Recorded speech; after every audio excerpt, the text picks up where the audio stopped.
ఆదాయపు పన్ను చెల్లింపుదారులకు ఈ బడ్జెట్లో కొంత ఊరట దక్కింది.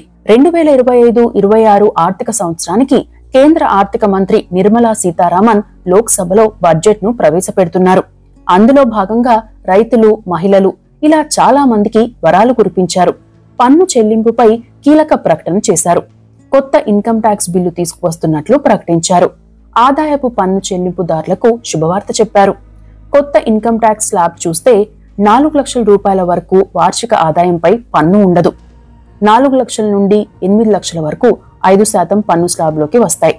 8 లక్షల నుండి 12 లక్షల వరకు 10% పన్ను పడుతుంది. 12 లక్షల నుండి 16 లక్షల వరకు ఆదాయం ఉంటే 15% పన్ను. 16 లక్షల నుండి 20 లక్షల వరకు ఉంటే 20% పన్ను. 20 నుండి 24 లక్షల వరకు 25% పన్ను. 24 లక్షల పైన ఉన్న ఆదాయానికి 30% పన్నును విధిస్తారు. అంటే మొత్తం 7 స్లాబులుగా పన్ను శాతాన్ని విభజించారు. అంతేకాకుండా టీసీఎస్, టీడీఎస్ వంటి వాటిని హేతుబద్ధీకరిస్తామని పేర్కొన్నారు. సీనియర్ సిటిజన్లకు సంబంధించి టీడీఎస్, టీసీఎస్ పరిమితిని 5,000 నుండి 1,00,000 రూపాయలకు పెంచుతున్నట్లు ప్రకటించారు. ఎల్ఆర్ఎస్, రెమిటెన్స్ వంటి వాటిపై టీసీఎస్ ను 7 లక్షల రూపాయల నుండి 10 లక్షల వరకు పెంచారు. ఎడ్యుకేషన్ కు సంబంధించిన రెమిటెన్స్ పై టీసీఎస్ ఎత్తివేయనున్నారు.